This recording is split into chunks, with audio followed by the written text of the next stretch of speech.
Just to check in, how are we doing? Fine. Great. Fine. Great. Okay, I'm going to go in a little bit more detail about an initiative that is emerging in South Africa, which again was not on the table last year. It has been in the pipeline for now more than 3 years, and I've been struggling with the business model of real estate development. You know, and being, I'm not a resident of South Africa, I'm still a resident of Japan, but being so often in South Africa and seeing how the government is not capable of delivering housing. The private sector is not able to deliver housing.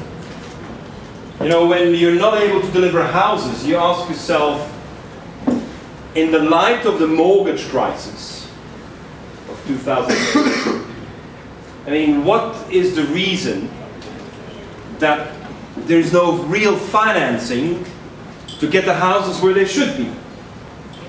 You know, just in the city of Cape Town, which is a city of extended 3.5 million people, there are 382,000 people on the waiting list to get a house. I mean, that means 1 million out of 3.5 million people don't have a house. They live in a shanty town. And you ask yourself, what business model prevents the delivery when you have such a demand? Because in the end of the day, you seem to have a business model that is generally accepted, but it can't deliver. And what we're always saying is you need demand. But now you have massive demand and there's no delivery. So this is something that had preoccupied me, and therefore we started looking at this. And I came to a very interesting insight, which again, it's an open door, everyone knows it. What is the model of making money on real estate? The model is 2 steps of getting cash out of the operation. The first step is that you speculate buying land that is not for real estate, but for agriculture or for industry. And you speculate that you have the political contacts and the friends in the government to change the purpose of the land. If you succeed, and the way it works is that they pay an option, they don't buy the land, they just pay for an option, it's like a rent on the land, they pay every year to keep the option.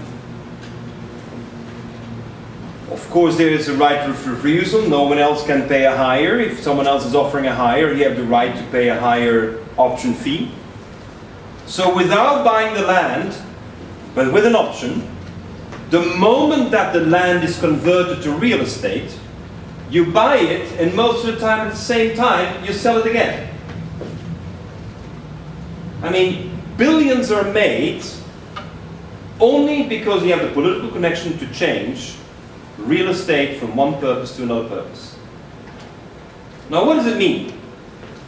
It means that no cash went in, only an option fee, and the moment that you get a transfer of the purpose of the land, you sell what you didn't even own and cash in the money. That means the money that is being made is pulled out of the project. The other person who now buys the land, of course, has a land that can be developed and therefore can borrow money. No capital going in. It's borrowing money to buy. The second business model is that you will do 10,000 homes or 50,000 homes, or in this case 200,000 homes. And on the 200,000 homes, you want to build as cheap as possible. So your whole purpose of developing is to develop cheap housing, low-cost housing, and you take a margin. And the moment that you have decided on the house and decided on the prices for the houses, you package this and you sell this to a reseller who sells the houses. Because they want the houses to be decided. They don't want to design the house. They just want to be able to sell houses. So the second operation, again, is the one who bought the land, who got the debt, pays off the debt by selling the real estate housing projects, where they take a margin per house, cash out again. Now it is impossible to respond to 200,000 people's home needs when you're cashing out twice. And who gets saddled with the debt? People who buy the house. That means the people who buy the house pay the capital gains 2 times. Now there's no way that you can have a price setting so the poorest of the poor can get out of absolute poverty into a house that is with dignity. So I realized this is the business model. The business model is self-defeating. It is for the rich. It is for the middle class who are now moving up to the ladders of the higher middle class. But it cannot serve the poor. The poor will always be foreclosed. Because the third issue is that these are real estate projects. They are not community development projects. And we need to make a major difference between a real estate project and a community development project. If any of you has been to a shanty town, there is community. There's no houses, but there's community. You put them into a housing project, and there's no more community. So what do you get? Drugs, violence, bad health. You know, you get everything you don't want. Now, I'm not saying that that wasn't there in the shanty towns. But in the shanty towns, the mamas were very much in control. And you go to Latin America, it's very strong what the mamas have to say. Police can't control, but the mamas can control. And so what I've realized is that we need to change the logic. And this is the picture of the land where the project is being developed now. It's 36 square kilometers. It's a nice piece of land. It's 36 square kilometers, and I have agreed to collaborate on the design of the project on one condition. You don't take out capital gains. The money that is made in the capital gains stays in the company. I thought they would kick me out. But strangely enough, they said, oh no, we can do that. So what happens if the land is 36 square kilometers, was not even in the city of Cape Town, was outside the city of Cape Town. But after 300 years of extensive farming of this land, the land is infertile. Now to replenish the soil, you need nutrients. Human beings are great producers of nutrients, provided they replow them back as nutrients. So the city of Cape Town approved last December to extend the city boundaries to include this land. Condition, capital gains stay in the company. Now what is the deal that is struck? 2/3 of the capital gains is capital towards the housing. What happens to your cost of financing of the housing? Drops 2/3. I mean, I don't know if you're aware that when you have a square meter that's costing 50 Rand, that is being transferred to a square meter that is now valued at 200 Rands per square meter. Would you mind calculating what it means for 36 square kilometers? We're talking about billions.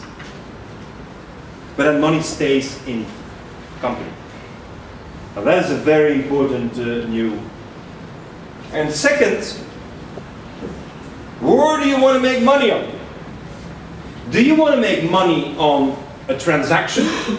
Meaning, do you want to make money on selling a house? Or do you want to make money on 25 years of delivering services to the houses? Now, I am in favor of services, but real services. Services like 90% of the food that is required locally is produced locally. I mean, that kind of service. Because in the shanty towns, we have those statistics. Of course, I use the statistics to my advantage as well, like everyone else does. 47% of the people who earn less than, people who earn less than 500 Rand per month. 500 Rand is $50 US dollars. Those who earn less than 500 Rand, 47% of their money goes to food. And of course, there's no food produced in shantytown. That means the money they steal and they earn and they pillage and they get together in whatever means, it comes into the community, goes out of the community again. Now, if for $25 a month times 25 years, how much money do you have?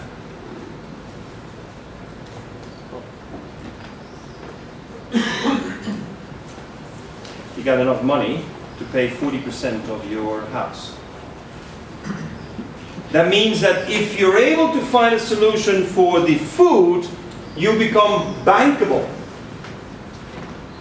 Bankable means that you get enough cash to cover the minimum of your mortgage. Now that's a very interesting one. Because if on top of that I got 2/3 of the money from the capital gains to cover the balance, we get people out of poverty. Why? Because it was a political decision to change the purpose of the land. And that is a decision by the people, for the people. So what we realized, as I mentioned to you last night, you got to see where is the money. Where is the existing cash? And the existing cash we found in the first place in 47% of the food going out. So instead of the food going out, the food is produced locally. And by producing it locally, you get that cash circulating in the local economy. And it means we know from our mathematical modeling that if you get 250 Rand staying every month in the economy, producing food, that money keeps on circulating. And when the money keeps on circulating, the 250 is not 250 anymore after 10 years. So we're using these economic modeling to say, what do you want? 25 years of supplying service, and are you now in charge of building the houses or developing the community? So one of the things that we struck as a deal is that the land becomes a private community. Why do you make it private? Because if you make it a public land or publicly accessible land, you have to take public electricity, public water. And we know the water is not good enough. People have 70% gastrointestinal diseases, so do you want to pay for that water? I don't. And no one else should. And if you take electricity, you know ESCOM. Henning, ESCOM is not able to deliver electricity to 200,000 new homes. So you want to rely on them, put in all the infrastructure and not being... So by keeping it a private estate, not a gated community, but keeping it a private estate, we're able to turn water and electricity as a cash flow for the people. You know, one of the things we did in El Hierro is that 60% of the ownership of the water and electricity production is for the local people. And now we're saying, no, 100%. We don't do private-public partnerships. We only do private. Why do we want to have this public partner? The partner who's not been delivering to the people for 20 years. For 50 years they haven't been delivered to the Black Africans. So why do you want to partner with them? So we have the license to operate within a private estate. Now who has a private estate of 36 square kilometers? We plan to have a community for 800,000 people. So what are we doing? We're changing the business model of real estate development. And instead of having a deal with a capital gain and a cash out, you have a cash flow with a high capital asset. That means you're bankable.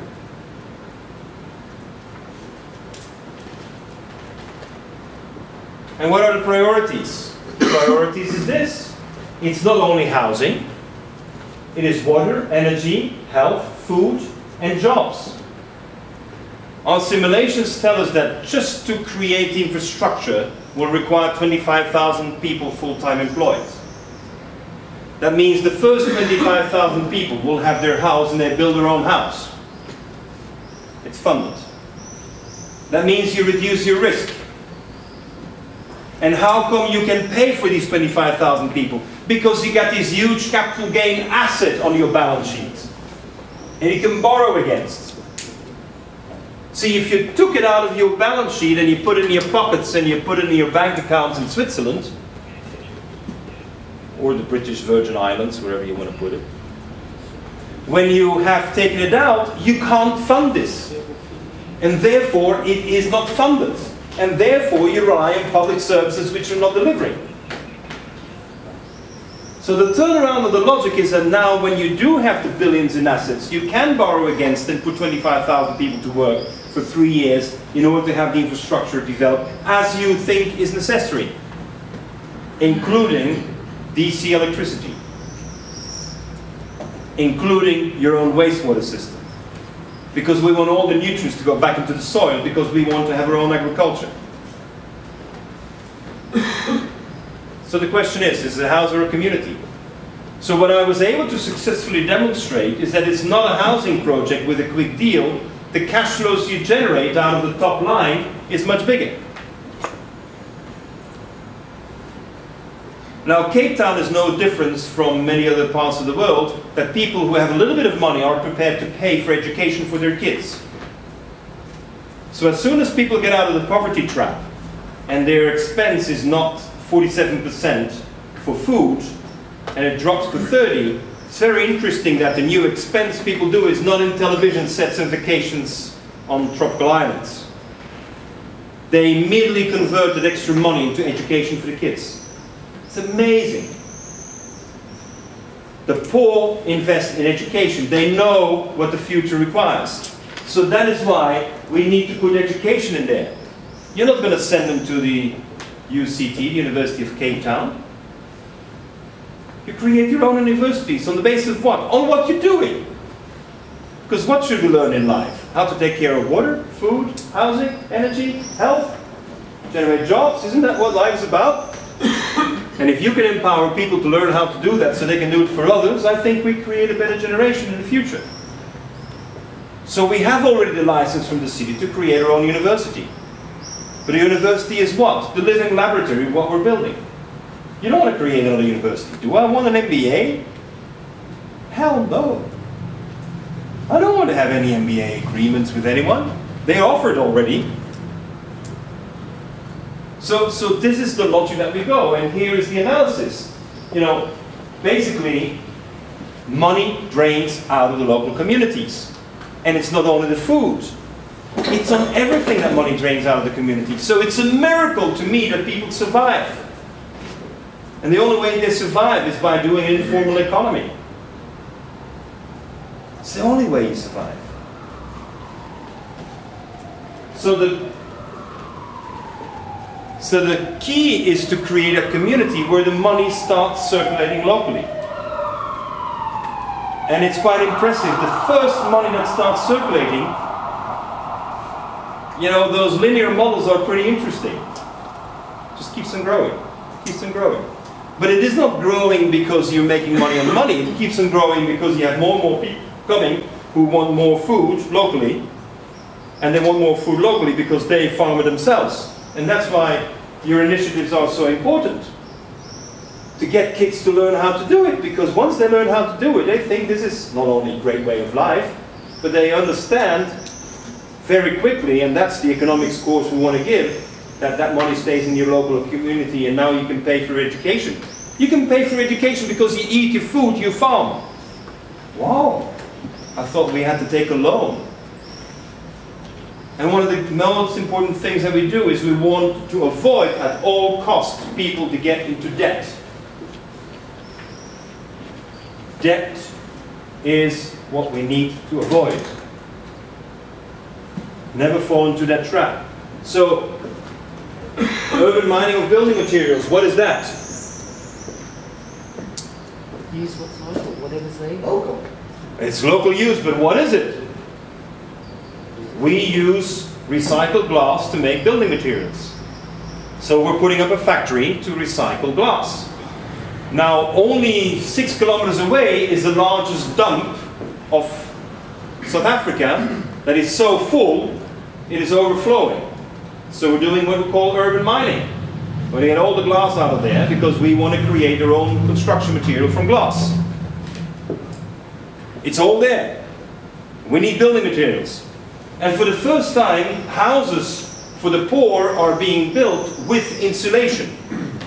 Can you imagine in a place like Cape Town where the temperature drops to 2 degrees at night and where in the summertime it gets 40 degrees, you have no insulation? All traditional buildings are concrete slabs with a zinc roof. Who wants to live in that? I mean, not even the rats want to be in there. So the result is we need to rethink how we do it and we design it, but everything that we see is another business. I mean, we talk about 47% of the food as the budget, and all of that coming from overseas, or out of the community, they said. What do you think is the number for housing? How much of the housing materials are being bought locally, produced and purchased locally? None. It's all coming from overseas.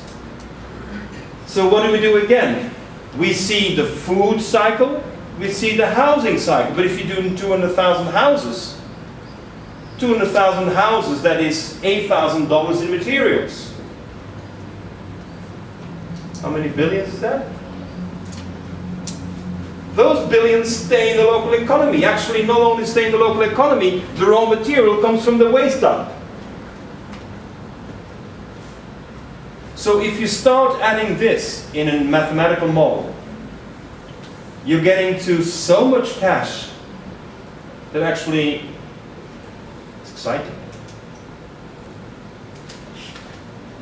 Education, water cycles, health, biodiversity corridors, energy storage, DC grid.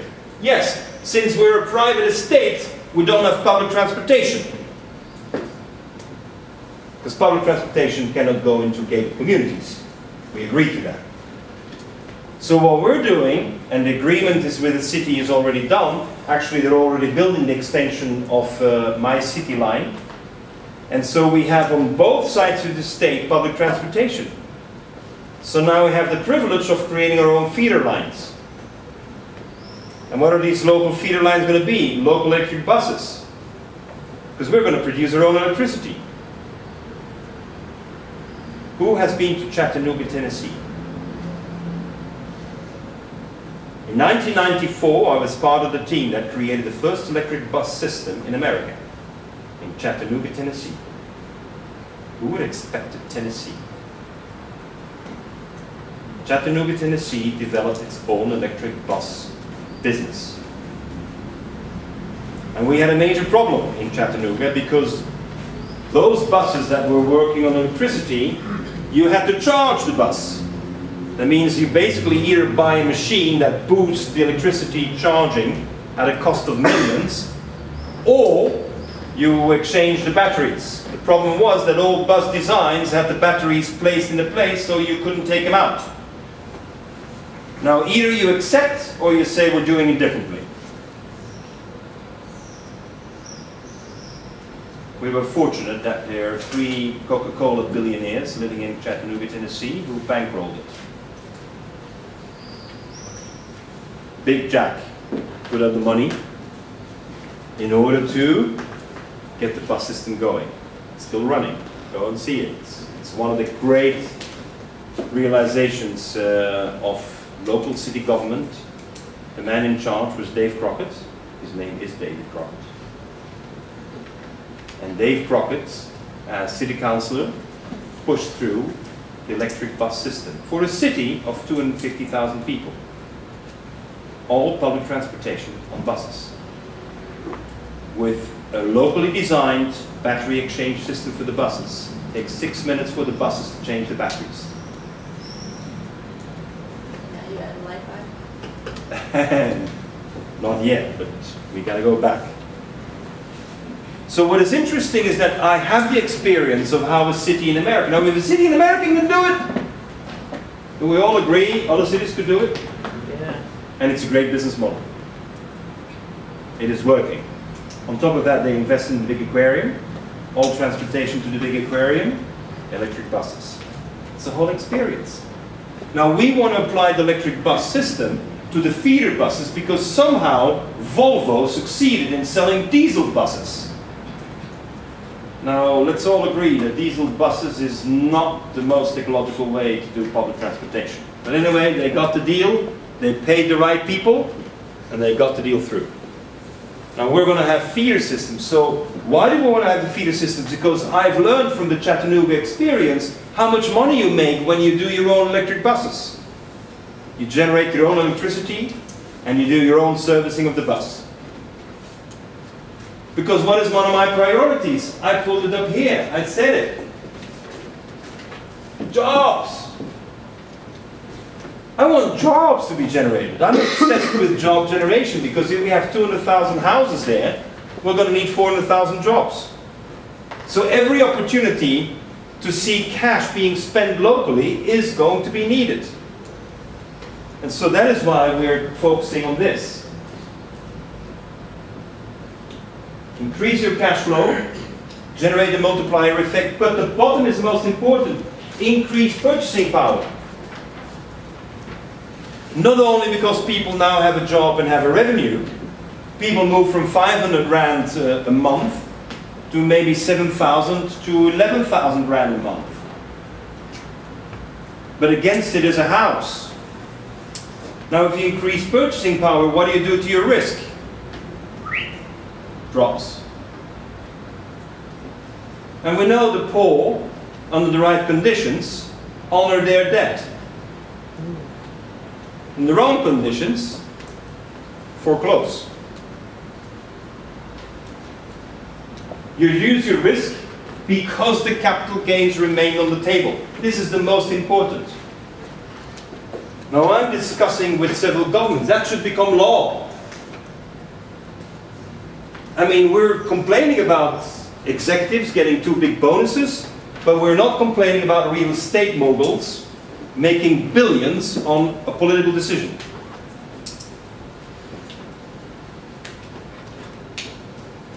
And in South Africa, these are always white people. So it's quite easy to get the ear of the policymakers. Now we need to have legislation here. So I'm pushing in South Africa for legislation that there is a huge tax when you pull out that cash out of your real estate operation. You leave it on the table, tax-free.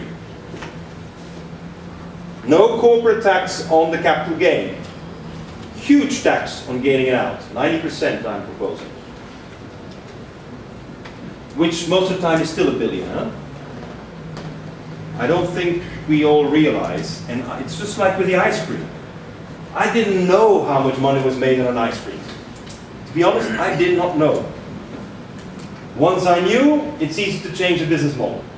I did not know how much money was made on these political decisions, and that's why corruption is so difficult to avoid. Because it is so much money. So therefore, now affordable housing becomes affordable. Not because you cut the cost of the house to be so cheap that you're living in a junk place. It's because you use the money that the project actually was generating. See, this is why I always come back to, do we need housing technologies or do we need a business model? Now what is the nice thing about it is that if we keep the capital gain up front in the project and we focus on the generation of the cash flows, over 25 years they make a multiple over what they would have made. The only difference is you wait 25 years to get out. That means you create a commitment to the project that is long term. Why happened to mortgages what happened to mortgages? Because people never saw the house. They just saw the paper. They were shoveling paper around and cash. Now if you're shoveling paper and cash, how emotional do you get? How much community do you create? You don't. So to me this is the first time that I have this opportunity to be involved in I never thought I would be involved in real estate. Never thought. But understanding the present business model gave me the insights of how easy it is to change. And what is the nice thing about it, once you have this responsibility for 25 years of all these services, then you can insert all the innovations you want, because it's not just innovation on the business model of the whole development of the community. It's still about the housing. Now we can include in the housing all the innovations we want. Because it's not done in a public partnership where you have to go through public bidding. And therefore, you will never be able to use the Solaris system because the public bidding has no provisions for electricity and water at the same time. You can only buy hot water and then you can buy solar systems, but not the two at the same time. So we were worried about how do we handle the public bidding, and the only way to do it is not do it. Trust that internally you have the capacity to make your decisions, and the decisions will be the best. But the best not because it's the cheapest. The best because affordable housing becomes affordable and livable. You get a quality of life in there. So we do energy, water, food, generate industry, learning, health, mobility. All of that is generated. Now, 800,000 people, that's the size of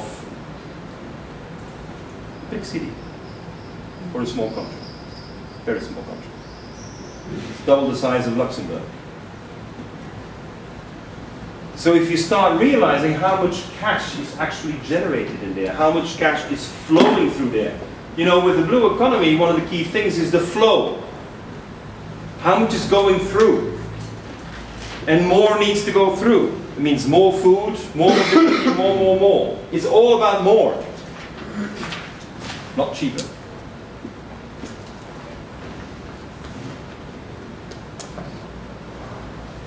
I don't know if we're going to succeed. At least the first steps are on the table. Well, now busy in the process of getting the land approved for building. But everyone is operating as if it's a success because the government is already building the roads and the public transportation and everything is on the way. And there's something very powerful that once everyone is aligned because everyone thinks this is good and all is transparent. I mean, how many real estate dealers are going to give you their balance sheet? No. My condition was that I can work with you guys if the balance sheet is transparent. You know, and it would be great for people to be able to hear how much money is made on that political decision. Most of the time that's not published. We know the decision is made, but we don't know how much money was made. We publish that. How did you reach that? I mean, you know, it's usually people like to cover this item. I think because the proprietor who is in charge is South African, who had to leave in the 70s as a young boy. He went to Canada. In Canada, he learned to have different perspectives. He wanted to come back to South Africa, and like many of the white people who lived in South Africa as a young boy or girl, come back and say, I got to contribute to this community. I got to do something here. I cannot operate the way we were operating in the 70s anymore. I got to do it differently. But as most people are struggling, what's the business model? So that was my privilege to be able to interface with them and say, how do we do it? So with whom did we sign the first joint venture for Solaris in South Africa? Why? Because there's a captive market of how many? 400,000 units. Create captive markets. And captive markets with capital. I mean, most of the time captive market is not with capital. Sorry. Is the aquarium part of that project as well? Sorry? Is the aquarium part of this project? No. The aquarium is a pilot project, but the aquarium is not part. We're doing the aquarium, but separate.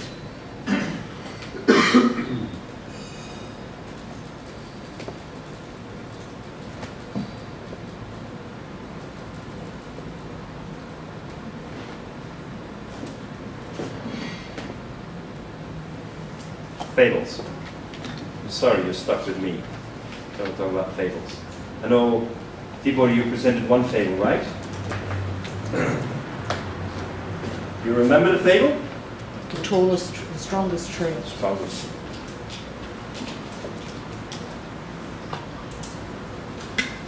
So I'm using this platform to give you an update of what's happening in China. The first public deal I signed was with IUCN. I'm not always friends with everyone in IUCN, but Achim Steiner, when he was Executive Director of the International Union for Conservation of Nature in 2006, we signed a deal to publish my books and let it circulate through all the scientific communities. What do you think happened? Nothing. Because there were too many people against. So, in organizations, when the boss wants, and you got a couple of people who don't want, then nothing is happening. Bureaucratic hurdles made it impossible. We signed a deal, we had all the fables there. I have today 190 fables ready. I do have a commitment by the end of 2016 to have 365 fables. And I have more ideas already noted down for fables than I need. But in order to write a fable, I need some quiet time. I need to settle, I need to write. But this was to me the great event, the 14th of April this year. This is at Beijing University, launching the fables for the kids. In the meantime, in China, this was just 10 days ago. I don't know why I deserved it, but the Chinese government has decided that all the fables should be for free to all the children. And difficult to talk about royalties when they don't sell it. But I wanted to give something to me, and I have a big problem now. Because they give me 1% of the books.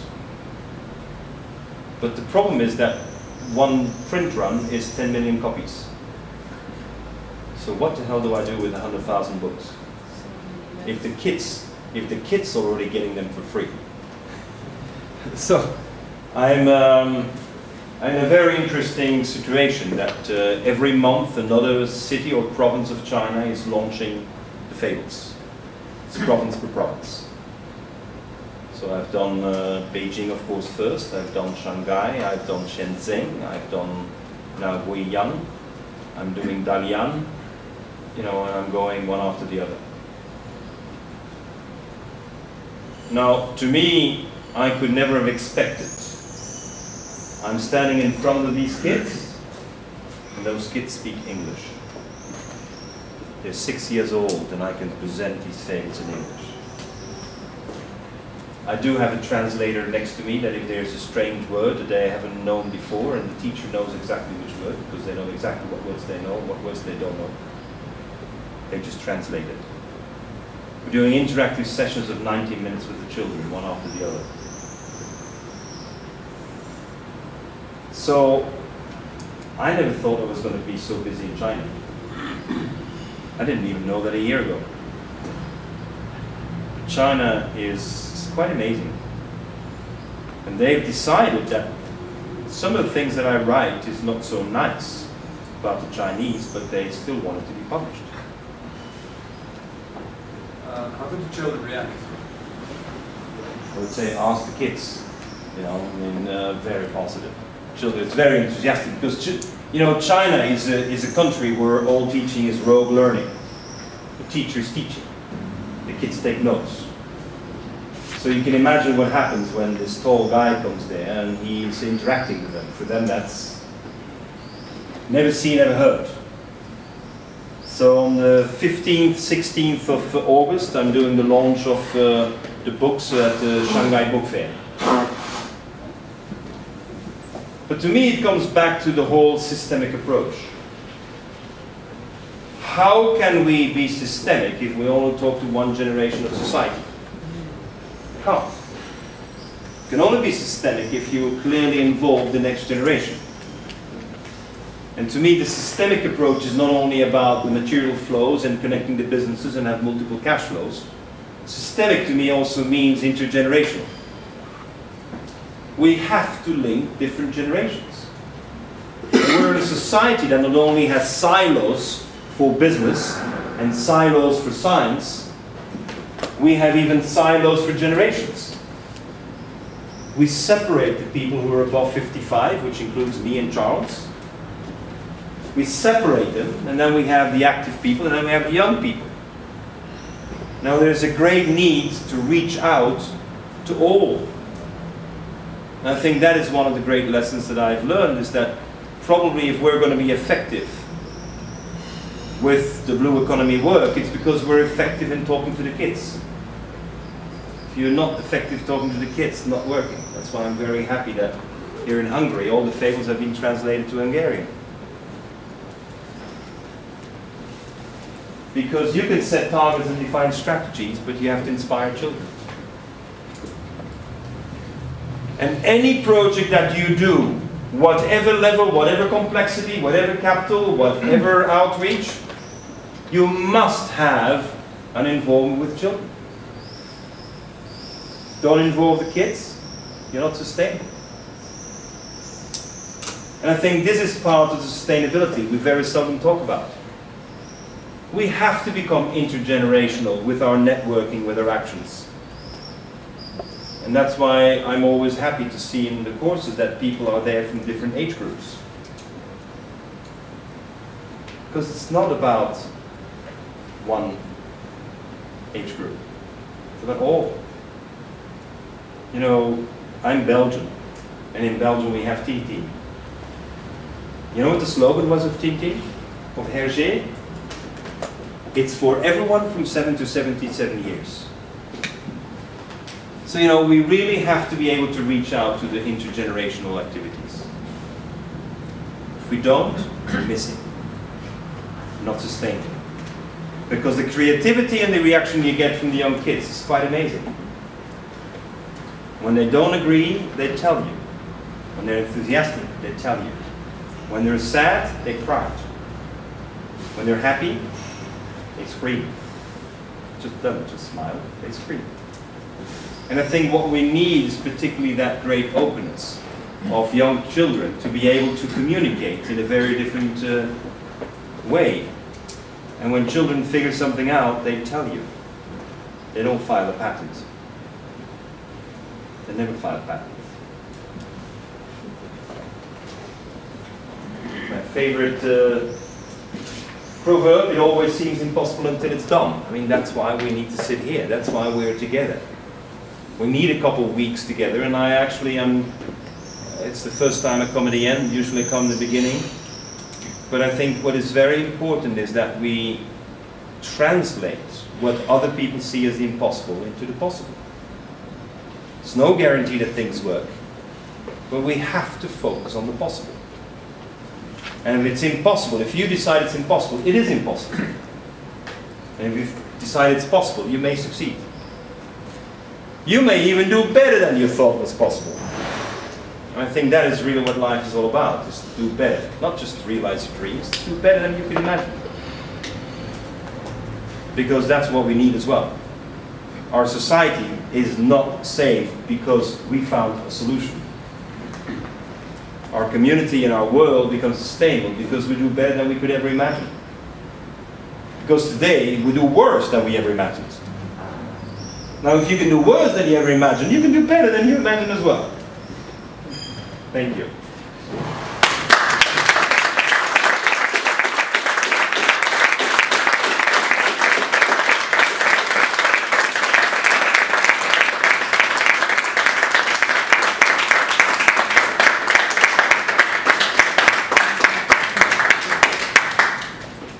So, Peter, Tibor, next.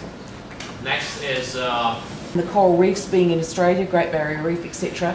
You talked about the 500 million over 20 years. So can you just talk about what you were using the money for? That's for the research, that's for people to do some of it. I was curious as to what... 500 million is solely used for the coral nurseries. So It's to pay for the coral nursery. So it's to get the antennas, put them out the with the 600, boats and the daily maintenance, because you need to dive every day to check everything. That means every day someone has to touch those 600 and see if it's there. And that is the biggest cost. So we did the cost analysis. It's the nursery. The nursery is where the cost is, because everything else, the people pay for the bottles to go and plant. So everyone is ready to pay everything, but your bottleneck is the nursery. And that's what we found from day one. The nursery is the bottleneck. So following on from that, pharmaceutical companies do a lot of research out in the reefs. So have they been talking to you? Are they? And I will not talk to them either. I don't care. Yeah. They can do whatever they want, but we're out of that game. Yeah. Here I create my own silo. Yeah. Because in the end of the day, we don't want a nursery to become anything else than it is. You know, why make it more? Now, if the people locally decide in years to do it differently, fine with me. But in this stage, you know, there's something that is very important. KISS. Keep it simple, stupid. I mean, we make things too complex too early. We don't want too many partners. We want no partners if possible. Just get going. Because getting going is already difficult enough. I mean, it is not easy to get going. We know that. Something very new, never been done before, getting going. So why do you want a pharmaceutical company? I was curious because they actually spend a lot of money on the Great Barrier Reef. And I don't need their money. Yeah. I've got a revenue model without them. Yeah. So why do I want to involve them? You know, I'm very clear cut. I mean, there's another elephant. I'm going to learn how to play the fiddle. No, they're donkeys. They're not elephants. They're donkeys. Donkeys don't learn to play the fiddle easily either. So I don't want them for the very simple reason that they become baggage. Whereas someone who's lived all life in Bonaire and who's been swimming all life in that water, I mean, for them, this is talking 5 minutes and they get it. You know, this is incredible. They may not know how to read and write, but they're very intelligent. And so these people, they immediately get it, what it's about. And that is what we need, because they get it. And when you say €5 per coral, I guarantee you they'll get that very well. So we need to keep things very simple. And the simpler it is, you know, that's why you sometimes need only 1 or 2 very basic decisions in your business model. Like 10% for the farmer from the ice cream. You know, everyone agrees, because if you know how much money is being made by Unilever and Häagen-Dazs, then you agree that 10% is nothing. As a producer, you still make a pile of money. So, you know, keep it simple. Don't involve too many partners. Only involve the ones you need. And once you get them, focus, implement, implement, implement. So the question of the biorefinery for the thistles, it also raises the question of the scalability. And is a solved problem? Well, we decided, we means Novamont, we decided to look at the carrying capacity of the island of Sardinia.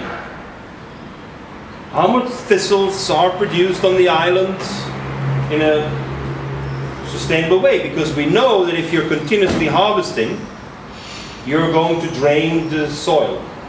You need to replenish. So we are already busy with crop rotations. So we can do 8 years of thistles and then 5 years of something else. But there is a legal issue at the moment because the farmers are paid not to farm.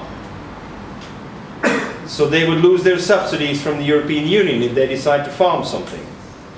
Harvesting the thistles is not farming. So, you know, there is a vacuum on the legal side on how to deal with that, because you can imagine that someone who's used to get 25 years a check, not to do anything, doesn't feel like it's time to do a lot and lose the check. So that is part of the, but our calculation was that the carrying capacity. Now, of course, you know that production goes up and down. You have a drought, you have too much rain, you have an insect infestation, you know, and what people don't think is going to happen is going to happen. So at this very moment, we have a backup with supply from France, which actually is the easiest to connect. So the scalability, we will not go beyond the 360 with thistles, but the capacity of the facility is more than 360. We could double it, but we don't have the feedstock. On the other hand, now we're realizing that seaweeds could be a feedstock. Could be. We're not sure yet. So we're scouting for different feedstocks, but we will not plant for the purpose of the chemistry. It needs to be grown by nature. There is another side as well, that there are places which are not such as big as Sardinia, for example, up to 10. So they can be set the maximum capacity as a tank. The pilot plant was 1 ton a day, so that's 360 tons a year.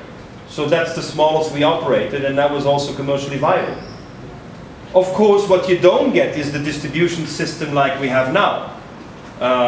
So let's not forget that when you can make all these different products and you have a very small volume, demand overblows you very quickly.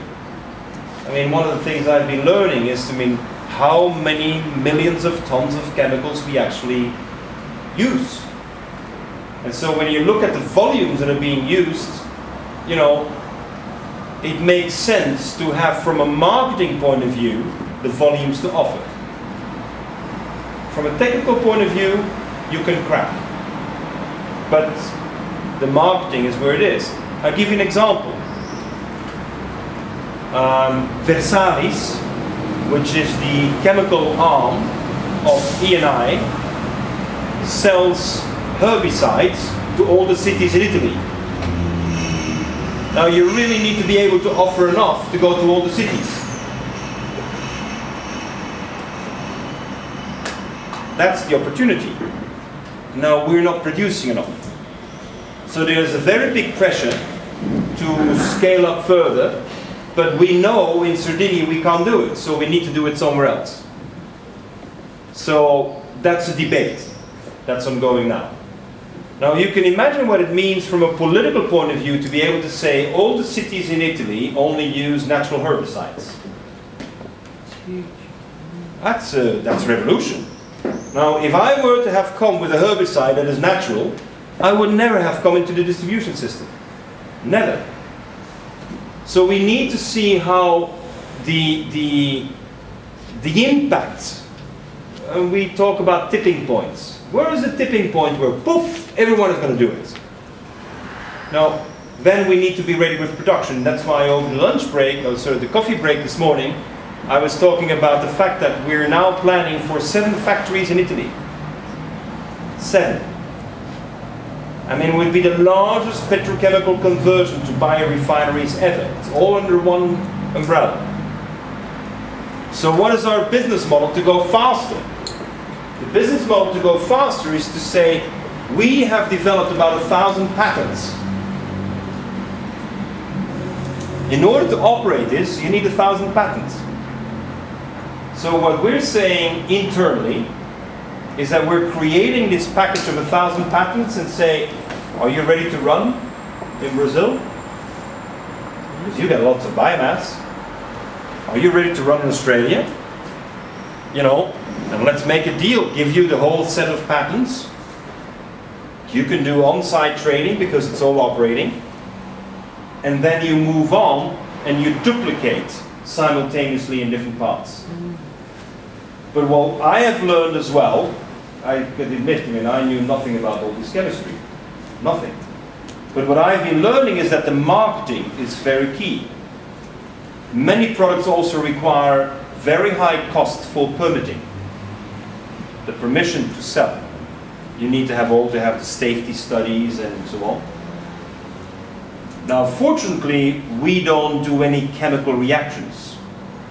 So our permitting is rather easy because we start with a natural plant. But still, the permitting, in order to get the permitting costs distributed over sufficient product, you need enough volume. I mean, a permit per product easily is a couple million euros. A couple million euros. And you need to apply in every country, even in Europe. Even if it's approved in Germany, you go to Belgium, you still need to, you get an approval, but you have to still go through the process. You still need to hire the lawyers, you still need to hire the chemical engineers, you still need to do the paperwork. So there is a need to have, in the original phase, the capital to pay for that, and if you only have 360 tons, it's just the bureaucracy of getting through the permitting doesn't cover your costs. So you need a certain scale. It doesn't have to be 360. Yeah. What do you think about China? Because it looks like they are going in opposite ways at the same time. You know, like everyone else in the world. I mean, no one can say that I'm holy and the saint and I'm all going to prayers every day. You know, so China does have two faces. But on the other hand, what I can tell from my interaction, if there is a logical proposal and it makes sense, they don't do feasibility studies, they do. That's what I know. You know, and this is amazing. I mean, the stone paper factory, I didn't go through it, but the stone paper factory, they decided to do stone paper and they decided to do it, period. No analysis, no debate, no discussion. If this paper doesn't use cellulose, you don't cut the tree. If this paper doesn't use water, make it. And you know, and this is China. And that's a different attitude. In Europe, years of research, study. And so I have more confidence, provided we expose the Chinese to the right solutions. And what are the right solutions? Solutions they will find themselves, and you know, they network. I mean, one of the big problems China is facing is the problem of the meat and water. They don't have the water, but they do have an appetite for pork, I tell you. And even the Brazilians know they can't supply. So there is this challenge, and what is then the solution? Buying feed from America? Americans are happy. But just, I presented to the Chinese the example of Bonaire. And of course, Bonaire is 17,000 people. You know, 30,000 goats for 17,000 people. That is like a little garden in the backyard. But these are the models where then we have to discuss with them. We don't go for economy of scale, but we can repeat this many, many times. Because the big piggeries are 20,000 pigs, and I'm saying I'm doing 30,000 goats. The issue is the feed. And what the goats eat, the pigs don't eat. So, you know, there's a whole debate about how to do this, and China is very clear. Save water, save food. Generate jobs, it's healthy, do it. You know, and that attitude, to be very honest, I don't find anywhere else in the world. It's new to me, I didn't know 5 years ago. And yes, they're the greatest polluters, and yes, they're this, and yes, they're that. All true. But, and it's very interesting when it comes to, you know, no critique permitted. I'm telling them that they're overfishing You know, it's a scandal to kill the sharks. And the minister said, you're right. And your fable says it very well.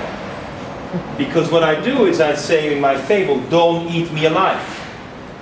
And so the same Europeans who criticize the Chinese for killing off the fins of the sharks eat lobsters alive. They put the lobster live into hot water and boil it to death. So that's what we do.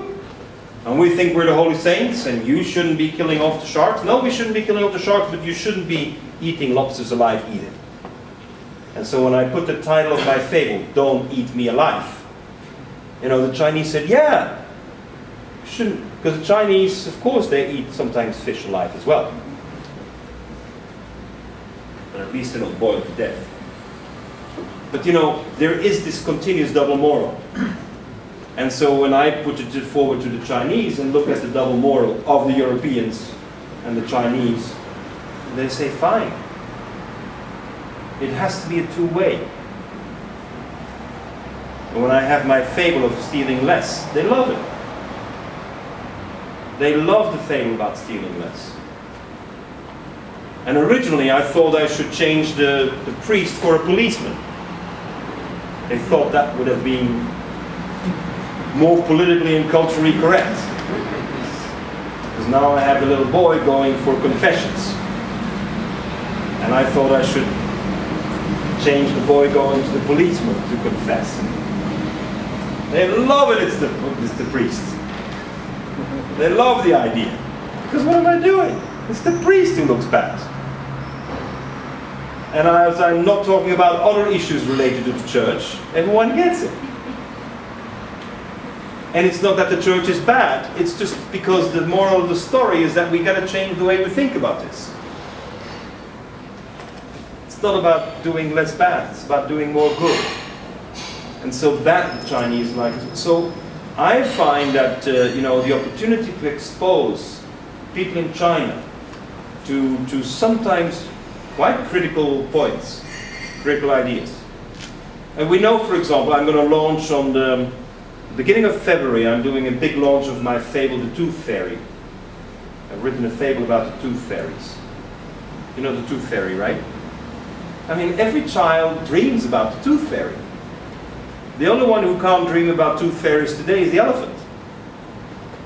So I created a new fable about the tooth fairy, the elephant, because what is happening is that the Chinese want to have these tusks, but they're all tusks. They're not even dents. They've been used for 20 years. Whereas all the elephants change their teeth. Even the baby bulls, they change their tusks. And no one catches them, no one picks them up. So the Chinese have agreed to launch a complete new campaign. Not attacking the Chinese that you're eating the ivory, but to say we can generate jobs in the communities to pick up all these wonderful little teeth for the elephants. Because they're never been used, they're very dense, and they're high quality. So what I have found with the Chinese, this positive approach, not just saying you're doing bad this and you're doing bad that, and no. Here's another way of looking at the same reality. And I'm basically telling the Chinese is there is a much better tooth, much greater quality ivory. Why in the hell would you want? I mean, would you pull out, I mean, then I talk to the children. You like your dad's tooth to be pulled out and put underneath your pillow? No tooth fairy is going to come. But with your little baby teeth, yeah, the fairy will come. Or el ratón Pérez in Colombia. In Colombia is el ratón Pérez. So this is the way that I interact with the Chinese, and I feel, you know, I can talk to all of them. And I can say things which are, in the usual circumstances, not so much appreciated. Food.